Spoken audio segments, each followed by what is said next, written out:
नमस्कार। आज विजयादशमी है और आज मैंने दशहरे की पूजा करी। दशहरे की पूजा सुबह के समय की जाती है। ये पूजा हमने कैसे की मैं आपको विस्तार से बताती हूँ। पूजा के लिए मैंने एक चौकी ली। चौकी को गंगा जल से शुद्ध किया और उसमें लाल कपड़ा बिछा दिया। आप चौकी के स्थान पर ज़मीन पर गेरू पोत सकते हैं। बस उस ज़मीन को गंगा जल से शुद्ध कर दीजिए। यहाँ भी मैंने सारा सामान गंगा जल से शुद्ध कर लिया है। देखिए, कई घरों में यहाँ दशहरे के दिन रावण की पूजा होती है, यानी कि रावण की बुद्धि की पूजा होती है। और कई घरों में श्री रामचंद्र की पूजा की जाती है आज के दिन। तो देखिए, रावण की पूजा जो लोग करते हैं वो इसलिए करते हैं कि वो रावण जो है बहुत विद्वान थे। ब्राह्मण कुल में उनका जन्म हुआ था और वो बहुत ही ज़्यादा बुद्धिमान थे, विद्वान थे। तो उनकी बुद्धि, उनकी विद्या के लिए लोग उनको पूजते हैं, लेकिन अहंकार ने उनका विनाश कर दिया। तो अहंकार कभी नहीं करना चाहिए, ये सीख हमें मिलती है। तो आज के दिन जो हम पूजा कर रहे हैं उसके लिए मैं स्वरूप बना रही हूँ। ये स्वरूप बना रही हूँ, उसमें 2 पाँव, दोनों हाथ और मुख बनेगा। ये आटे से करा जाता है। इस तरह से आटे से आप दोनों तरफ हाथ बनाइए, पाँव बनाइए। ये मैंने मुख बना दिया है, आंखें बना दी हैं, होंठ बना दिए हैं। साथ में रोली अक्षत से तिलक करिए। अब ये आप देख रहे हैं कि आटे की पेड़ियाँ मैंने बना के रखी है। आटा गूंथ लिया और पेड़ियाँ बना के रखी हैं और उस पर फूल मैं रख रही हूँ। देखिए, आटे की पेड़ियाँ मैंने इसलिए बनाई क्योंकि मेरे पास यहाँ पे गोबर नहीं था, ताकि मैं उसको रख सकूँ। आप यहाँ आटे के स्थान पर गोबर भी ले सकते हैं। गाय का गोबर लीजिए और उससे 10 पीढ़ियाँ इस तरह से थेपले बना दें। ये रावण के 10 सिर होते हैं। अब देखिए, इसमें मैंने सब में फूल रख दिया। अब मैं कलावा अर्पित कर रही हूँ। वस्त्र के धारण कराना है तो कलावा अर्पित करेंगे। अब एक सिक्का आप देख रहे हैं, ये मेरे पास चांदी का सिक्का है। एक लोई के ऊपर मैंने जो एक मुख है उसमें चांदी का सिक्का रखा है और उसको फूल से अच्छी तरह से ढक दिया है। आप चांदी की जगह एक नॉर्मल अपना जो सिक्का आता है घर में वो भी रख सकते हैं। और बाकी एक पे मैं दही रख रही हूँ, थोड़ा सा दही रखना है और उसको भी मैंने ढक दिया फूल से। ये स्वास्तिक बना रहे हैं। किसी भी शुभ काम की शुरुआत के लिए, पूजा पाठ के लिए स्वास्तिक जरूर बनाया जाता है। स्वास्तिक चिन्ह बन रहा है। इसके बाद मैं आपको बता रही थी कि हम जो पूजा कर रहे हैं इसमें 10 मुख बनाए हैं रावण के। इस तरह से 10 मुख को बना के फूल से ढक देते हैं। एक दिया रखिए देशी घी का। देशी घी के दिए से पूजा किया जाएगा, दीपक जलाया जाएगा। और ज्वारे आपने जो नवरात्र में बोए थे वो ज्वारे पूजा की थाली में रखिए। आपके घर में जो भी फल फूल मेवा है प्रसाद के भोग के लिए रखिए। और कई लोग तो अपने घरों में आज के दिन ही खील, खिलौने और बताशे का भोग लगा देते हैं। ये आपके घर परिवार की परंपरा के हिसाब से है कि आप प्रसाद में क्या करते हैं। पहले पूरे स्थान को गंगा जल से शुद्ध कर लीजिए। अब उसके बाद कलावा अर्पित कर दिया हमने।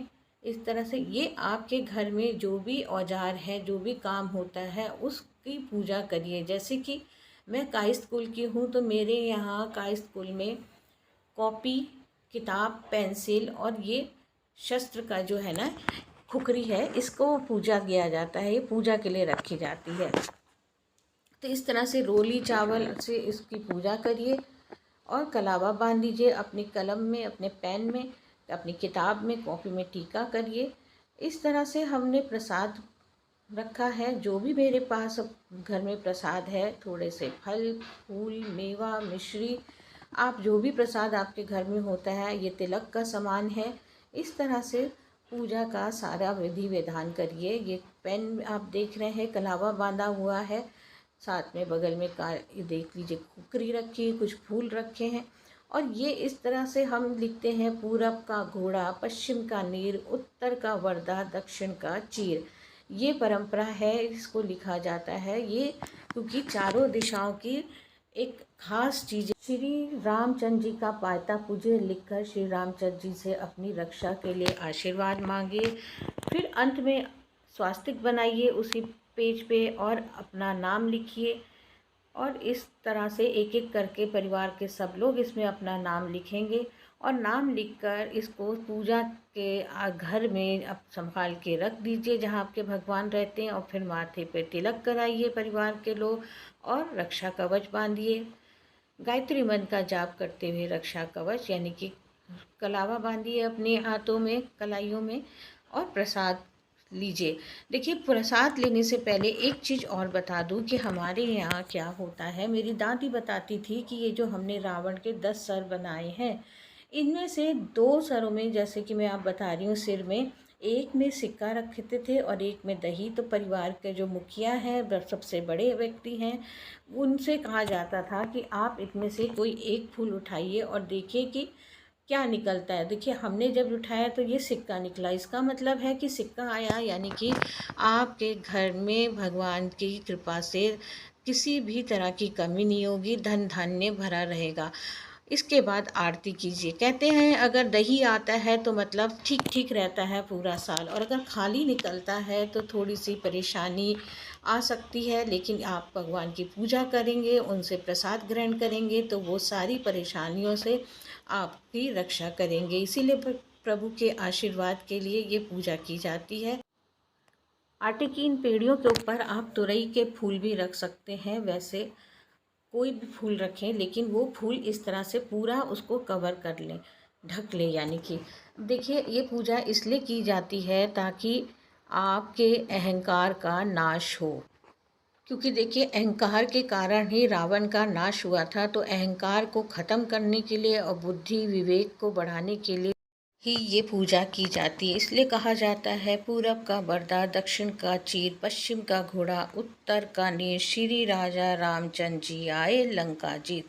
श्री राजा रामचंद्र जी के पायते से हमारा पायता मिले। जय श्री राम। ऐसे ही और जानकारी वाले वीडियो देखने के लिए आप मेरे चैनल को लाइक, शेयर और सब्सक्राइब कीजिए। Thank you. नमस्कार।